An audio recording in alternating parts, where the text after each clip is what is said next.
Hello, in this video we're going to give you a bit of an overview of the camera settings on the Samsung Galaxy Note 3 so you can understand how to control the images and videos that you record from the device. So the first things first is you need to access the actual camera via a shortcut on the home screen or through the apps tray. And you'll load into the camera. Now you've got a variety of options actually here that we're going to run through.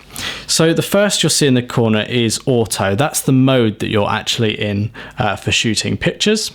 You've then got a video icon. This is your recording icon, so you press that to record video. You've got a camera button. You press that to record still images, and you've got your mode button here. And this is where we can select different shooting modes based on what we're choosing to capture or what we want to actually do. So we could take HDR, golf, and these all explain what they actually do, and the setup may change slightly on the screens if you select one of these. But for the most part, most of us will be shooting in auto, so we're going to show you how auto works. You can also press this button here to change the configuration of how you see these different modes, but that's just a preference thing.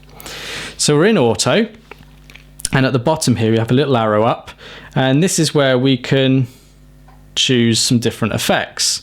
So be it vintage, turquoise, tint, oil, pastel, we can get those effects straight off on the camera.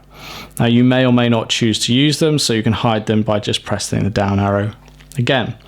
Here we have a little preview of images last captured on the device, and if we press that, it takes us into the gallery where we've previously taken images, and we can scroll through and view those back.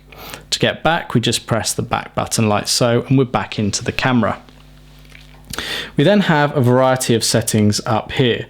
So what we can see, we've got the images set to save to the memory card, and because we've got this flat down, it's detected a night scene, so it's sort of brought up the night icon here.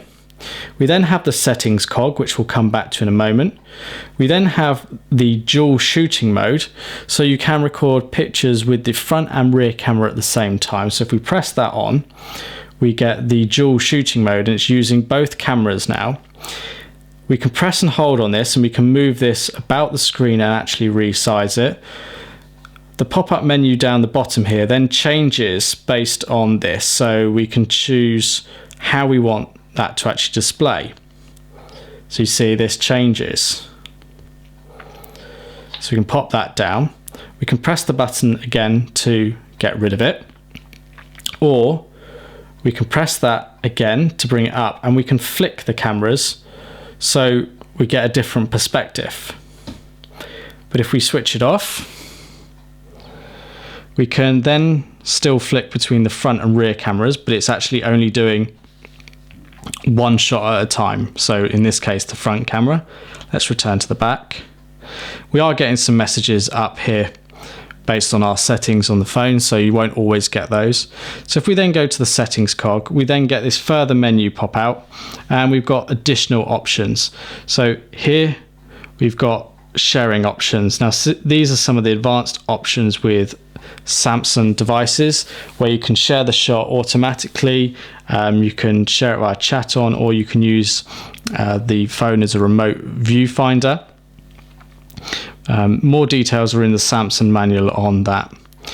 You can then quickly access video recording modes. So here we've got normal, limit for MMS, slow motion, fast motion, smooth motion.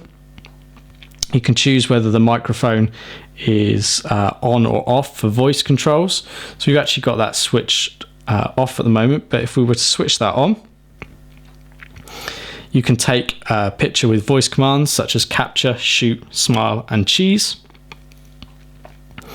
So back into the settings here, we've got the smart stabilization, so automatically adjust the camera in low light to give you brighter, clearer pictures without the flash. So a bit of information about that there. We've then got control over the flash manually, so whether we have it on, off, auto, fairly straightforward. And then we can click the cog icon again to get even more settings within the camera. So we can go in and change the photo size.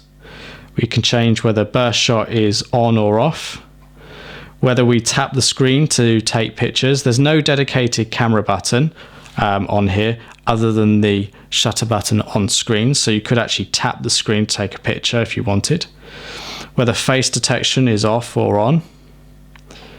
So you've then got some more advanced settings around metering. You've got ISO controls, smart stabilization, always helpful to get a better picture. You then got your video settings, so you can select the video size.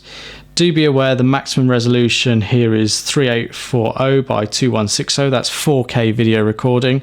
Most people want to set this to 1920 by 1080. 4K is if you really are into your state-of-the-art video recording.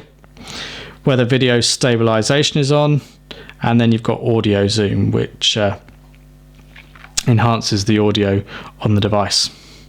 You've then got further settings that are more general to both video and still images. So whether there's a location tag, how long the review period of something is, or whether it's on at all.